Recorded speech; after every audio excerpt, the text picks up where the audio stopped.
ప్రభునందు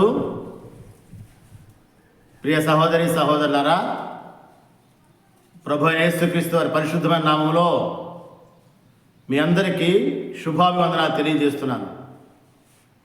దేవుడు మిమ్మలను, మీ కుటుంబంలో, మీ పరిచర్లను నిండారులుగా దీవించి ఆయన కృపలో వర్ధిల్ల చేయునుగాక.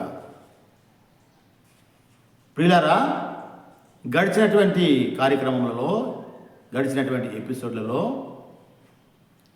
మరణము అనే అంశాన్ని బైబిల్ కోణంలో మనం ధ్యానం చేస్తున్నాం. మరణము అనే అంశాన్ని గురించి బైబిల్ 3 కొలతలుగా మనకి తెలియచేస్తూ ఉంది. మరణమును గురించి బైబిల్లో 3 కొలతలు వ్రాయబడ్డాయి. 3 కోణాలు బైబిల్లో వ్రాయబడ్డాయి. మొదటి కొలత ఆధ్యాత్మిక కొలత అని, అంటే మరణం యొక్క ఆధ్యాత్మిక కొలత. రెండవ కొలత మరణం యొక్క భౌతిక కొలత. ఇకపోతే మూడవ కొలత మరణం యొక్క నిత్యత్వపు కొలత, నిత్యత్వపు కోణము అనే 3 విధాలుగా బైబిల్లో బహు స్పష్టంగా విషయాలు మనకు కనిపిస్తూ ఉంటాయి. సో గడిచినటువంటి కార్యక్రమంలో మరణం యొక్క మొదటి కొలతను గురించి, మరణం యొక్క రెండవ కొలతను గురించి మనము ధ్యానం చేసి ఉన్నాం. ఈరోజు మరణం యొక్క 3వ కొలత, మరణం యొక్క 3వ కోణాన్ని గురించి పరిశుద్ధ గ్రంథమైన బైబిల్లో ఏమి రాయబడింది అన్న విషయాన్ని మనము లోతుగా ధ్యానం చేసే ప్రయత్నం చేస్తాం. దానికంటే ముందుగా ఈ మరణము అనే ఈ తెలుగు పదాన్ని ఇంగ్లీష్లో డెత్ అని మనం పిలుస్తూ ఉంటాం. ఈ మరణం అనే ఈ పదాన్ని హెబ్రీ భాషలో మోత్ అంటారు. మోత్. ఇక ఈ మరణం అనే ఈ పదాన్ని, ఈ అంశాన్ని గ్రీకు భాషలో థానాతోస్ అని అంటారు. ప్రియులారా, ఇక 3వ కోణము, మరణం యొక్క 3వ కోణము గురించి ఈరోజు మనం ధ్యానం చేయడానికి ముందు గడిచినటువంటి కార్యక్రమంలో మరణం యొక్క మొదటి కోణం గురించి, మరణం యొక్క రెండవ కోణాల గురించి మనము ఏమని ధ్యానం చేశాం, ఏమని నేర్చుకున్నామో క్లుప్తంగా మీకు రిమైండ్ చేయడానికి ఇష్టపడుతున్నాను, జ్ఞాపకం చేయడానికి ఇష్టపడుతున్నాను. మరణం యొక్క మొదటి కొలతను ఆధ్యాత్మిక కొలత, ఆధ్యాత్మిక మరణము అని మనం నేర్చుకున్నాం. ఈ ఆధ్యాత్మిక మరణంలో ఏం జరుగుతుంది అంటే, మానవుడు లేక మానవ జాతి భౌతికంగా భూమి మీద బ్రతికే ఉంటారు, కానీ వారి జీవితంలో దేవుడు లేనటువంటి స్థితిని కలిగి ఉంటారు, సృష్టికర్తలు లేని స్థితిని కలిగి ఉంటారు. ఇక దేవుడిని నమ్మిన వాళ్ళైతే వారి యొక్క పాపపు చేష్టల చేత, వారి యొక్క అక్రమ క్రియల చేత దేవునితో సంబంధం తెగిపోయిన వారిగా, దేవునితో సంబంధం లేని వారిగా కనిపిస్తూ ఉంటారు. దేవుడు లేకపోవటం అనేది, మానవ జీవితంలో దేవుడు లేకపోవటం అనేది, మానవ జీవితాలను దేవుడు ఏలకపోవటం అనేది, మానవ జీవితాలను దేవుడు పరిపాలన చేయకపోవటం అనేది, మానవుడి జీవితంలో దేవునికి ప్రాధాన్యత లేకపోవటం అనేది, అది మరణము అని బైబిల్ బహు ఖండితంగా తెలియజేస్తుంది. పిల్లారా, ఇక దేవుని ప్రజలుగా ఉంటూ దేవునితో సంబంధం లేకుండా వారికి ఇష్టం వచ్చినట్లుగా జీవించే జీవితాన్ని మృతమైన జీవితము, చచ్చిన జీవితము చావు, మరణము అని బైబిల్ తెలియజేస్తూ ఉంది. ఈ కోణంలో ఎవరు వస్తారు అని అంటే, దేవుని అంగీకరించిన వారు వస్తారు. దేవుని అంగీకరించి దేవుని ఇష్టాన్ని నెరవేర్చని వారు, దేవుని చిత్తాన్ని నెరవేర్చని వారు, దేవుని యొక్క వాక్యపు ఆ ప్రామాణిక కొలతలకు, వాక్యపు పారామీటర్కి అనుకూలముగా జీవించినటువంటి దేవుని ప్రజలు కూడా ఈ మరణానికి కిందకు వస్తారు. దీనిని నేను ధ్యానం చేసినప్పుడు నాకు అర్థమైనటువంటి సంగతి ఏం తెలుసా?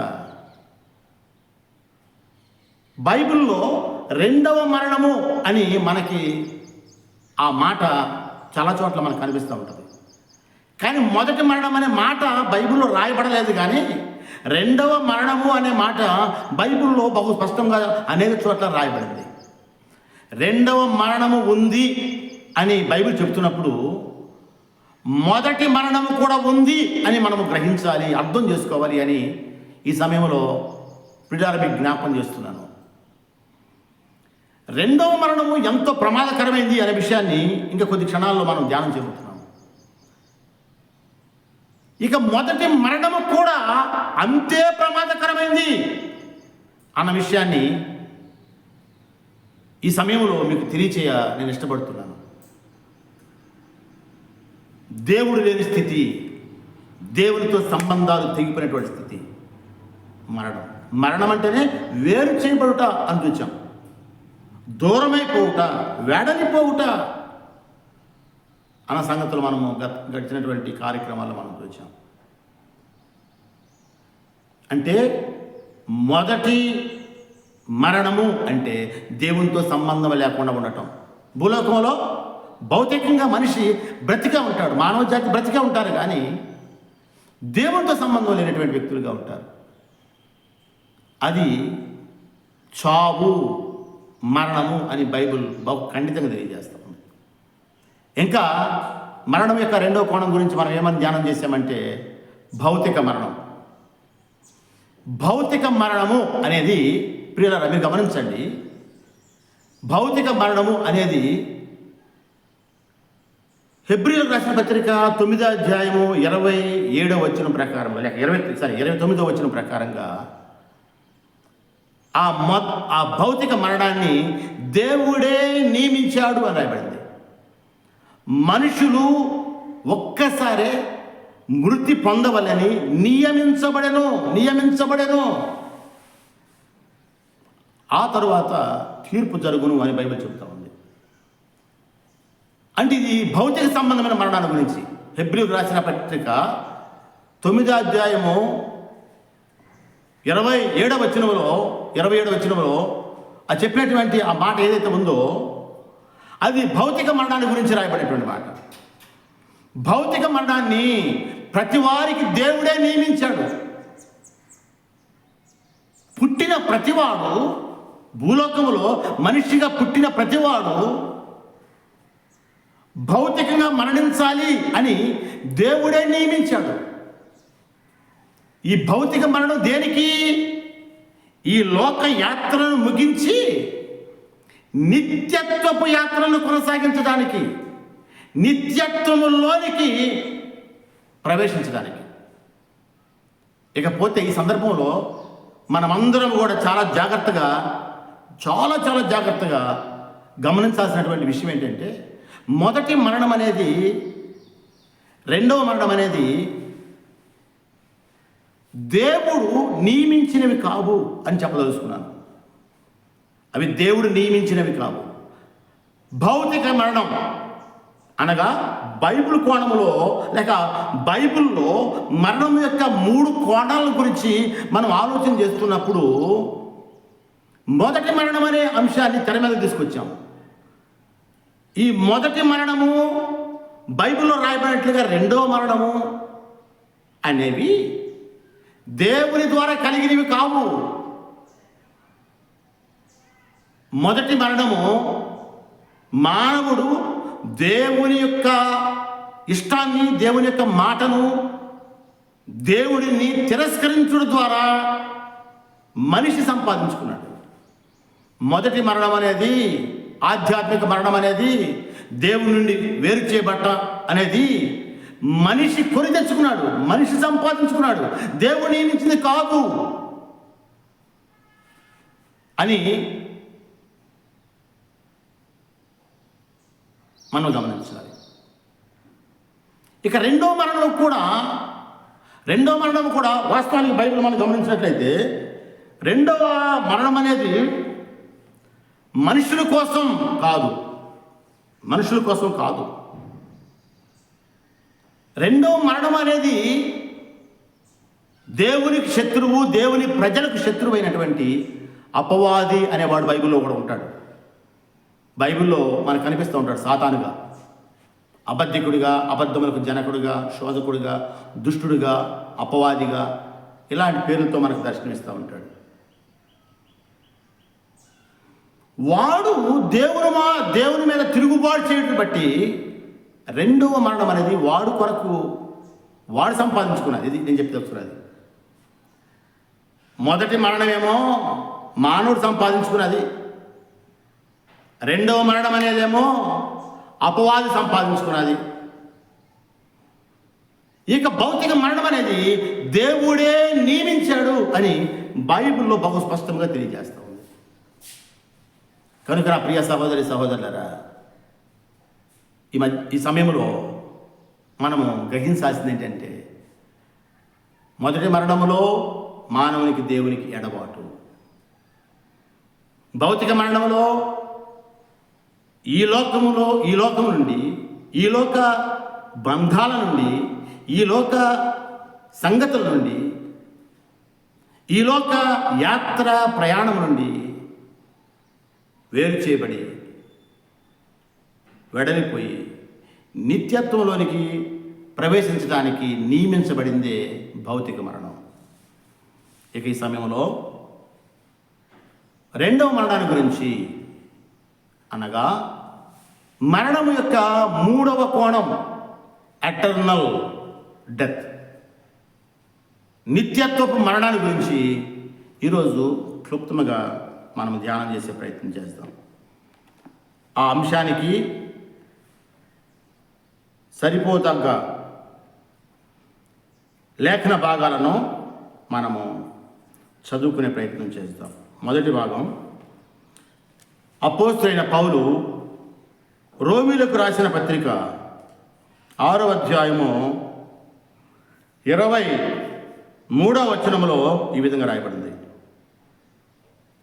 రోమీయులకు రాసిన పత్రిక 6వ అధ్యాయము 23వ వచనం, ఏలయనగా పాపము వలన వచ్చు జీతం మరణము, అయితే దేవుని కృపావరము మన ప్రభు అయిన యేసు క్రీస్తునందు నిత్య జీవము.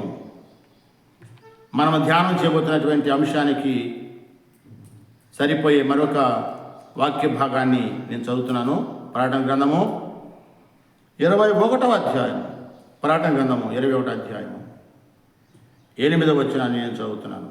పిరికివారును, అవిశ్వాసులను, అసహ్యులను, నరహంతకులను, వ్యభిచారులను, మాంత్రికులను, విగ్రహారాధికులను, అబద్ధికులందరూ అగ్ని గంధకములతో మండు గుండములో పాలు పొందుదురు. ఇది రెండవ మరణం. ప్రభునందు ప్రియులరా, ఈ రెండవ మరణమును గురించి బైబిల్ బహుభయంకరమైనటువంటి సంగతి తెలియజేస్తూ ఉంది. రెండో మరణము అనేది అది అగ్ని గంధకములతో మండే గుండము లేక నరకము అనే ఈ పదాలు, ఈ మాటలు బైబిల్ తెలియజేస్తూ ఉంది. మొదటి మరణము ద్వారా మనం నిత్యత్వంలోకి ప్రవేశించిన తర్వాత నేను తెలియజేశాను, దేవుని నమ్మిన వారికి ఒక తీర్పు దినం నియమించబడింది. దేవుని నమ్మిన వారికి మరొక సమయంలో తీర్పు దినం అనేది నియమించబడిందని దేవుని లేఖనం తెలియజేస్తూ ఉంది. ఏదైనప్పటికీ జడ్జిమెంట్ డే అనేది ప్రతి వారికి ఉంది. దేవుని దగ్గర ప్రతి వానికి తీర్పు, జడ్జిమెంట్ జరుగుతుంది అని బైబిల్ సెలవిస్తూ ఉంది. నిత్యత్వంలో ప్రవేశించిన తర్వాత మనకి తీర్పు ఉంది. ఈ తీర్పు అనేది నిత్యత్వంలో నీకు ప్లేస్మెంట్ను నిర్ణయిస్తుంది. నిత్యత్వంలో 2 స్థలాలు ఉన్నాయని బైబిల్ ఘోషిస్తుంది పిల్లరా. నిత్యత్వంలో అనగా ఈ లోకమును దాటి మరొక లోకములోనికి పోయిన తర్వాత మరొక లోకములో నిత్యత్వంలో ఎటర్నల్ లైఫ్ అంటారు. నిత్యత్వంలో మనము నివసించే 2 ప్లేసులు ఉన్నాయి. మనం నివసించడానికి 2 స్థలాలు నియమించబడ్డాయి. ఆ 2 స్థలాలకి బైబిల్ ఏమని పేరు పెడుతుందంటే, ఒకటి నిత్య జీవము, రెండవది నిత్య మరణము. భౌతికంగా మృతి చెంది తీర్పు దినమున నువ్వు దేవుని ఎదుట నిలబడినప్పుడు దేవుడు నీ జీవితం గురించి, ఈ లోకంలో నీవు జీవించిన జీవితం గురించి, ఈ లోకంలో దేవుడు లేకుండా నువ్వు జీవించిన జీవితం గురించి, దేవుణ్ణి కలిగి దేవునికి ఇష్టడుగా నువ్వు జీవించిన జీవితాన్ని గురించి, దేవుని కలిగి దేవునికి ఇష్టము లేని జీవించిన, అంటే దేవునికి ఇష్టము లేని విధముగా నీవు జీవించిన జీవితం గురించి నీకు తీర్పు అనేది జరుగుతుంది. ఆ తీర్పు ఎందుకంటే నిత్యత్వంలో నీ ప్లేస్మెంట్ నిర్ణయించడానికి నువ్వెక్కడ నివసించాలి. నిత్య జీవం అనే స్థలంలోనా, నిత్య నరకం అనే స్థలంలోనా? నిత్య జీవము అనే స్థలంలో దేవుడు ఉంటాడు, తండ్రి కుమార పరిశుద్ధాత్మలు ఉంటారు. నిత్య జీవం అనే స్థలంలో దూతలు మహాదూతలు ఉంటారు. నిత్య జీవం అనే స్థలంలో ఆనందం ఉంటుంది, వెలుగు ఉంటుంది,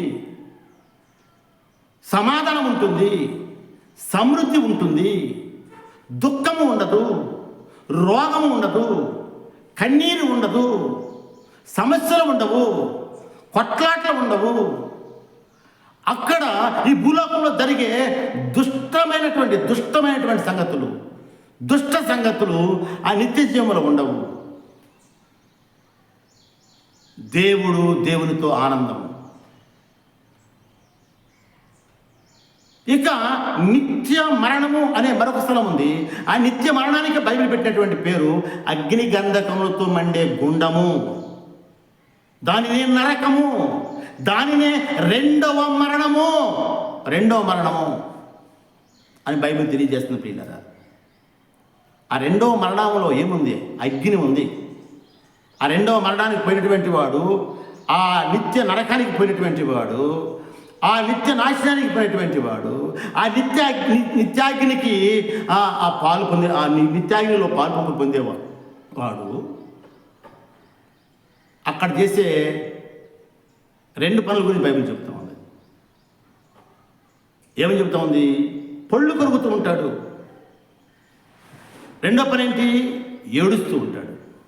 ఏడుపు, పళ్ళు కొరుకుతా అనే ఈ 2 పనులు మాత్రమే ఉంటాయి. ఇంకా బైబిల్ ఈ 2 స్థలాల గురించి, నిత్య జీవం అనే స్థలం గురించి, నిత్య మరణము అనే స్థలం గురించి బైబిల్ తెలియజేసే వివరణ ఏంటంటే, నిత్య జీవము యుగయుగాలు ఉండేది, అలాగే నిత్య మరణము కూడా యుగయుగాలు ఉండేది. నిత్య జీవంలో ప్రవేశించిన వాడు యుగయుగాలు ఆనందకరమైన జీవితాన్ని జీవిస్తాడు. దేవునితో తన జీవితం కొనసాగింపబడుతుంది. దేవుని చూస్తూ, దేవుని యొక్క సమాధానాన్ని అనుభవిస్తూ, దేవునితో సంభాషిస్తూ, దేవునితో స్నేహం చేస్తూ, దేవునితో ముచ్చటిస్తూ, దేవునితో నడుస్తూ ఉంటాడు. దేవుని చేత ఏలబడతా ఉంటాడు. దేవుని అధికారం కింద, దేవుని నాయకత్వం కింద అక్కడ జీవిస్తూ ఉంటాడు బైబిల్ చెబుతా ఉంది. నిత్యత్వంలో రాజుగా జీవిస్తాడు. అది మరొక అంశం అనుకోండి. సమయం కొద్దిగా ఉంది కనుక వాటన్నిటి నేను మీకు జ్ఞాపకం చేయబోతున్నాను. ఇక నిత్య మరణము అనేది, రెండవ మరణం అనేది, అగ్నిగంధకంతో మండే గుండము అనేది, నరకం అనేది, పరలోకం ఎంతకాలం ఉంటుందో నరకము కూడా అంతేకాలం ఉంటుంది. నరకములో ఉన్నటువంటి వారు యుగ యుగాలు యాతన పడుతూ, పండ్లు కొరుకుతూ, ఏడుస్తూ, విలపిస్తూ, ఆక్రందన చేస్తూ, రోధిస్తూ ఉంటారని బైబిల్ తెలియజేస్తుంది. పిల్లలు, ఆ రెండవ మరణం లోనికి ఎవరు ప్రవేశిస్తారో మనము ఆల్రెడీ ఆ ప్రకటన గ్రంథం 21వ అధ్యాయం 8వ వచనంలో మనం ధ్యానం చేశాం, చదువుకున్నాం. ఇక ఆ రెండవ మరణం నుంచి తప్పించబడేది ఎట్లా? ఆశ ఉంటుంది ప్రతి వారికి. అమ్మో, ఎవడు కూడా అంత భయంకరమైనటువంటి యాతనను, అంత భయంకరమైనటువంటి వేదనను, అంత భయంకరమైనటువంటి శిక్షను, పనిష్మెంట్ని అనుభవించడానికి ఎవరు ఇష్టపడరు. కానీ ఈ భూలోకములో నీవు భౌతికంగా బ్రతికి ఉన్నప్పుడే ఆ నరకం నుండి తప్పించబడటానికి నీవు చేయాల్సినటువంటి పని ఒకటి ఉంది. ఏంటంటే, అసలు ఆ నరకానికి పోవటానికే కారణం మానవుల్లో ఉన్నటువంటి పాపం. పాపం అంటే గడిచినటువంటి కార్యక్రమాల్లో మీకు తెలియజేశాను. పాపం అంటే దేవుడిని తృణీకరించుట, దేవుని మాటను ధిక్కరించుట, ఆజ్ఞను మీరుట, దేవుని మీద తిరుగుబాటు చేయుట, దేవుని విధానాలను అసహించుకునుట, దేవుడి ఏలికను, దేవుని యొక్క పరిపాలనను, దేవుడిని యొక్క అధికారాన్ని కాళ్ళతో త్రోసివేయుట. దీనిని పాపమని బైబిల్ చెప్తా ఉంది. ఈ పాపము ద్వారా మానవుడికి విధించబడినటువంటి శిక్షే మరణము. ఇందాక మనం చదువుకున్నాం కదా, రోమపత్రిక 6వ అధ్యాయము 23వ వచనములో, ఎలాగనగా పాపం వల్ల వచ్చే జీతము మరణము, పాపం వల్ల వచ్చే జీతం మరణం. మరణము ఏ మరణం? రెండవ మరణం. ఇది ఎందుకు వచ్చింది? పాపం వల్ల వచ్చింది. ఈ పాపము లేకపోతే ఏ మనిషి కూడా నరకానికి పోడు, అగ్నిగుండానికి పోడు. మరి ఎక్కడ ఉంటాడు? పాపము లేని స్థితి అనేది నిన్ను పరలోకములో దేవునితో నిత్య జీవంలో ఉండటానికి పాపం లేని స్థితి నీకు ఉపయోగపడుతుంది. మరి మనిషిలో పాపం ఉంది కదా, ఆ పాపం పోయే మార్గాన్ని దేవుడే ఏర్పాటు చేశాడు. ఆ పాపములను తీసివేయటానికి, పాపములను తొలగించుకోవడానికి, పాపం అనేది ఒక రోగంగా బైబిల్ అభివర్ణిస్తూ ఉంది. ఈ పాపం అనే రోగం నుండి స్వస్థత పొందడానికి దేవుడే ఒక పరిష్కార మార్గాన్ని ఏర్పాటు చేశాడు, ఒక ఔషధాన్ని ఏర్పాటు చేశాడు. ఆ ఔషధమే ప్రభు అయిన యేసుక్రీస్తు వారి రక్తం. బైబిల్ చెప్తా ఉంది, యేసు రక్తము ప్రతి పాపం నుండి మనల్ని పవిత్రంగా చేస్తుంది. కనుక పాపం అనేది దేవుని నుండి మొదటగా నిన్ను దూరం చేస్తుంది. పాపము అనేది నిత్యత్వంలో పోయిన తర్వాత ఆ తీర్పు దినాన, ఆ తీర్పు ద్వారా శాశ్వత కాలం, యుగ యుగాలు తరతరాలు నీ సృష్టికర్త నుండి నిన్ను దూరం చేసి, సృష్టికర్త ఉండే ఇంటి నుండి నిన్ను దూరం చేసి, సృష్టికర్త ఉండే స్థలం నుండి దూరం చేసి, దేవుడు లేనటువంటి ఆ స్థలంలోనికి, సృష్టికర్త లేనటువంటి ఆ స్థలంలోనికి, అగ్ని గంధకముతో మండే గుండములోనికి, నరకములోనికి నిన్ను త్రోసివేస్తుంది ఈ రెండవ మరణం. దీనినే బైబిల్ కోణంలో, బైబిల్ కొలతలో నిత్యత్వపు మరణము అంటారు. నిత్యత్వపు మరణం అంటారు. నిత్యత్వ మరణం తప్పించుకోవడం నేను ఇంతవరకు చెప్పాను. యేసు రక్తం ఒక్కటే మార్గం, యేసు ఒక్కడే మార్గం, యేసు ఒక్కడే మార్గం. ఇంకా బైబిల్ ఏం చెప్తాం చూడండి. యేసు రక్తంతో పాటు ఒక పాపం అనే రోగము స్వస్థత పొందడానికి, అంటే పాపం అనే రోగానికి స్వస్థత కలగడానికి యేసు రక్తం అనేది ఔషధంగా పనిచేస్తుంది. యేసు రక్తంలో కడగబడిన తర్వాత ఒక వ్యక్తి ఏం చేయాలి ఆ నిత్యత్వ మరణం పొందకుండా, ఆ రెండవ మరణాన్ని పొందకుండా, ఆ రెండవ మరణంలో పాల్పొంపులు పొందకుండా యేసు రక్తంలో కడగబడినటువంటి వ్యక్తి ఏం చేయాలి? బైబిల్ చెప్తోంది. యోహాను సువార్త 8వ అధ్యాయము 51వ వచనంలో ఈ విధంగా రాయబడింది. యేసు ప్రభువారే ఈ లోకంలో జీవిస్తున్నటువంటి దినాలలో స్వయంగా తెలియజేశాడు. ఏంటంటే, ఒక్కడు నా మాట గైకొనిన ఎడల వాడెన్నడూ మరణము పొందడని మీతో నిశ్చయముగా చెప్పుచున్నానని ఉత్తరమిచ్చాను. ఇది కూడా రెండవ మరణాన్ని గురించి రాయబడేటువంటి మాట. ఏంటి? రెండో మరణాన్ని నుంచి తప్పించుకోవాలి అంటే ఏం చేయాలి? పాపములను తొలగించుకోవాలి. పాప రోగం నుండి స్వస్థపరచబడాలి. పాప రోగాన్ని నుండి నిన్ను స్వస్థపరిచేది యేసు రక్తమే. అందుకే దేవుడు ఈ లోకానికి వచ్చి నీ కోసం, నా కోసం తన పవిత్రమైన రక్తాన్ని చిందించి ఆ కల్వరి శిలువలో తన ప్రాణాన్ని పెట్టి చనిపోయి సమాధి తిరిగి 3వ దినమున మరణమును జయించి మరణపు ముళ్ళును విరిచి 3 రకాల, అంటే 3 కోణాల, 3 కొలతల మరణము యొక్క శక్తిని యేసు ప్రభువారు తన ఆధీనంలో తీసుకుని దాని యొక్క ముళ్ళుని విరిచి మనకి నిత్య జీవాన్ని ప్రసాదించాడు. మనకు నిత్య జీవాన్ని వాగ్దానం చేశాడు. నా ప్రియులారా, ఈ మధ్యాహ్న కాల సమయంలో మీకు తెలియజేసేది ఏంటంటే, యేసు రక్తము పాపశుద్ధిని కలిగిస్తుంది. యేసు ప్రభువారి యొక్క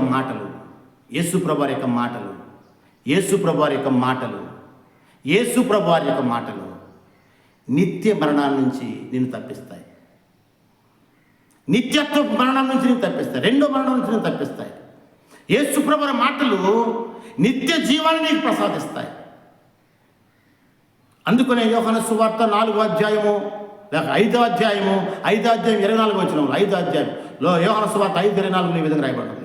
నా మాట విని నన్ను పంపిన వాని యందు విశ్వాసముంచువాడు నిత్య జీవము గలవాడు. యేసు ప్రభువుల మాటలు వినేవాడు నిత్య జీవము గలవాడు. వాడు తీర్పులోనికి రాక మరణములో నుండి, అనగా రెండవ మరణములో నుండి, నిత్యత్వపు మరణములో నుండి జీవములోనికి, నిత్య జీవములోనికి, పరలోకంలోనికి, దేవుని ఇంటిలోనికి, దేవుని ఉండే స్థలంలోనికి మనల్ని నడిపిస్తుందని బైబిల్ చెప్తాం. ఈ మాటలు వింటున్నటువంటి నా ప్రియ సహోదరులారా, ఒక్కసారి ఈ సందేశం ద్వారా జీవితం యొక్క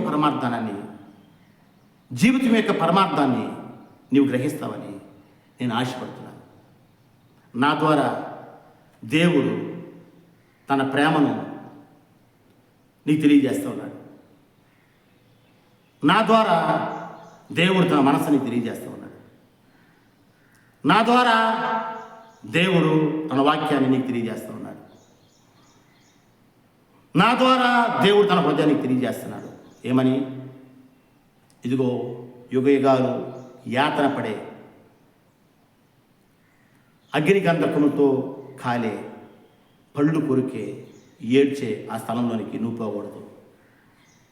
అందుకనే యేసు ప్రభువారు దేవుడుగా దినమెల్లా నీ వైపు చేతులు చాపి, ఇకనైనను ఈ రోజైనను నీవు ఆయన దగ్గరికి వస్తావని, ఆయన విశ్వాసం ఇస్తావని, నీ పాపములన్నిటినీ ఆయన పాదముల దగ్గర ఒప్పుకుంటావని, ఆయన రక్తంలో నీ బ్రతుకును కడుక్కుంటావని, ఆయన చేత నువ్వు నీతిమంతుడిగా, పరిశుద్ధుడిగా తీర్చబడతావని నిన్ను తన చేతులు చాపి ఆహ్వానిస్తున్నాడు. ప్రతిరోజు నీ వైపు చేతులు చాచి ఆహ్వానిస్తున్నాడు. ఆయన ప్రేమ నిర్లక్ష్యం చేస్తావా? ఆయన కనికర నిర్లక్ష్యం చేస్తావా? ఆయన కృపను నిర్లక్ష్యం చేస్తావా? ఆయన ఆశీర్వాదాన్ని నిర్లక్ష్యం చేస్తావా? ఆయన ఇచ్చే నిత్య జీవాన్ని నిర్లక్ష్యం చేస్తావా? ఆయన ఇచ్చే పాపక్షమాపణ నిర్లక్ష్యం చేస్తావా? ఇంత కృపగల దేవుని యొక్క ప్రేమ నిర్లక్ష్యం చేస్తే బైబిల్ చెప్తా ఉంది, మనకంటే దౌర్భాగ్యులు లేరు. కనుక నేను ప్రేమించి మనం చేస్తున్నది ఏంటంటే, నా ప్రియ సహోదరులారా, నువ్వు ఎవరైనా సరే, నువ్వు ఏ మతానికి, ఏ కులానికి, ఏ ప్రాంతానికి చెందిన వ్యక్తివైనా సరే, నీ తమ్ముడిగా, నీ అన్నగా, నీ తండ్రి లాంటి వాడిగా, నీ తోబుట్టు లాంటి వాడిగా, నీ మిత్రుడు లాంటి వాడిగా నేను తెలియజేస్తూ ఉన్నాను. ఈ యేసును కోల్పోవద్దు. ఈ యేసు రక్తాన్ని నిర్లక్ష్యం చేయొద్దు. ఈ యేసు ప్రభువారిచ్చే పాప క్షమాపణను నిర్లక్ష్యం చేయొద్దు. ఈ యేసు ప్రభువారిచ్చే ఆ రక్షణను, ఇంత గొప్ప రక్షణను నువ్వు నిర్లక్ష్యం చేయొద్దు. యేసు ప్రభువారి దగ్గరికి రండి. ఆయన మతస్థాపకుడు కాదు, ఆయన నిత్య జీవానికి మార్గమైన వాడు, పరలోకానికి మార్గమైన వాడని తెలియజేస్తూ రక్షించబడటానికి, ప్రభు బిడ్డలుగా మారటానికి, పరలోక రాజ్యాన్ని, నిత్య జీవాన్ని సంపాదించుకోవడానికి మిమ్మల్ని అందరినీ ఈ సందేశం ద్వారా, ఈ వీడియో ద్వారా మిమ్మల్ని అందరూ ఆహ్వానిస్తూ మీ కొరకు నేను ప్రార్థన చేయడానికి ఇష్టపడుతున్నాను. ఒకవేళ ఈ సందేశం వినటం ద్వారా ఆ నిత్య జీవం నాకు కావాలి, ఆ నిత్య నరకం నుంచి నేను విడిపించబడాలి, నాకు పాప క్షమాపణ కావాలి, ప్రభు ఇచ్చే ఆశీర్వాదం కావాలి అని నువ్వు ఆశపడినట్టయితే ఉన్న పాటున నువ్వు ఉన్న స్థలంలో మోకరించి నా ప్రార్థనలో ఏకీభవించమని మనం చేస్తున్నాం. ప్రార్థన చేసుకున్నాం. పరిశుద్ధుడైన తండ్రి, ప్రేమగల దేవా, మీ పరిశుద్ధ పాదములు కొందనాలు స్తోత్రాలు చెల్లిస్తున్నాను. నీవు నాకు అనుగ్రహించినటువంటి నిత్య జీవపు మాటలు కలిగిన జీవగ్రంథం, పరిశుద్ధ గ్రంథం, బైబిల్ గ్రంథంలో మరణము అనే అంశాన్ని గురించి నీవు తెలియజేసిన, నీవు వెల్లడి చేసిన, నువ్వు బయలుపరిచిన 3 కోణాలు, 3 కొలతల గురించి ఇదిగో ప్రభువా ప్రజలకు వివరించడానికి మీరు ఇచ్చినటువంటి కృపను బట్టి మీకు స్తోత్రాలు తెలుస్తున్నాను. ఆధ్యాత్మిక మరణం అనేది మొదటి మరణం. ఇది ప్రమాదకరమైందే. ఇది మానవులను దేవునికి దూరం చేసేదే. ఇక రెండవ కోణం భౌతిక మరణం. ఇది ఈ లోక బంధాల నుంచి, ఈ లోక యాత్ర నుంచి నిత్యత్వంలోనికి ప్రవేశింపజేసేది. ఇది నీవు నియమించింది. ఇక రెండవ మరణం అనేది సాతాను కోసం నియమించబడింది. కానీ సాతానుడు తనుండే స్థలంలోనికి అనేక మందిని తీసుకుపోవాలని మనుషులను దేవుని ఇష్టం నుంచి వేరు చేసి, దేవా మీ ఆలోచన నుంచి వేరు చేసి, మీకు దూరం చేసి, మీ వాక్యాన్ని దూరం చేసి, మీ సన్నిధికి దూరం చేసి, మీ సహవాసాన్ని దూరం చేసి, శాశ్వతంగా మీరు లేనటువంటి స్థలంలోనికి, అనగా నిత్య నరకానికి వాడు తీసుకుపోతున్నాడు. ఆయన ఎవడు నశించి నరకం పోకూడదని నీవు ఆశిస్తున్నట్లుగా నీ లేఖనం సెలవిస్తూ ఉంది. కనుక మా ప్రియుల కొరకు ప్రార్థన చేస్తున్నాను. ప్రతి వారు నరకము తప్పించబడినట్లుగా, ప్రతి వారు నిత్యం పొందినట్లుగా వారి హృదయంలో బలమైనటువంటి తీర్మానాన్ని, బలమైన సమర్పణను మీరు కలిగించమని ప్రార్థన చేస్తున్నాను. ఈ మాటల ద్వారా నీ స్వరాన్ని వారు వినగలిగినట్లుగా కృపను గ్రహించండి. వారు నిన్ను హత్తుకునే వారికి చేయండి, నిన్ను ప్రేమించే వారికి, నిన్ను వెంబడించే వారికి చేయండి. ఈ పాప రోగం నుంచి వారు విడుదల పొందినట్లుగా నీ రక్త ప్రోక్షణ జరిగించండి. అలాగే ఈ వర్తమానం వింటున్నటువంటి వారిలో శారీరక రోగాలు, శారీరక బలహీనతలు, శారీరక రుగ్మతలు, దెయ్యపు శక్తుల ప్రభావం, పిచ్చాశక్తుల ప్రభావం, చాతుల శక్తుల ప్రభావం, క్షుద్రశక్తుల ప్రభావంతో బాధపడుతున్నటువంటి వారు ఉన్నట్లయితే నీ వాక్కును పంపించి నువ్వు జ్ఞాపకం చేసుకుని ప్రభువా ఆత్మస్వరూపేటువంటి మీరు దర్శించి వారికి విడుదల దయచేయమని ప్రార్థన చేస్తున్నాను. జ్ఞానం లేని వారికి జ్ఞానం దయచేయండి ప్రభువా. ఈ యొక్క జీవన సంబంధమైనటువంటి సమస్యలతో బాధపడుతున్నటువంటి వారికి విడుదల దయచేయండి. ఈ జీవిత సమస్యలతో ఏడవబడుతున్నటువంటి వారికి విడుదల దయచేయండి. నిత్యత్వంలో నీతో కలిసి నీ ఆనందంలో పాలుపొంపులు పొందడానికి నన్ను మమ్మల్ని అందరూ సిద్ధపరచండి. మహిమ ఘనతా ప్రభావం మీకే ఆరోపిస్తూ మా దేశాన్ని సంపూర్ణంగా మీరు దర్శించి, రక్షించి, ఆశీర్వదించమని మెస్సియా ప్రేయర్ చర్చి ద్వారా జరుగుతున్నటువంటి ఈ పరిచర్యను మీరు ప్రతిష్ఠించి, అభిషేకించి, ముద్రించి ఈ పరిచర్య ద్వారా అనేక మంది వెలిగించబడటానికి, అనేక కుటుంబాలు కట్టబడటానికి సహాయం చేయమని యేసుక్రీస్తు వారి నామమున స్తుతించి ప్రార్థన చేస్తున్నాం పరమ తండ్రి. ఆమేన్, ఆమేన్, ఆమేన్. మీ అందరికి వందనాలండి. దేవుడు మిమ్మల్ని దీవించునుగాక. ఆమేన్.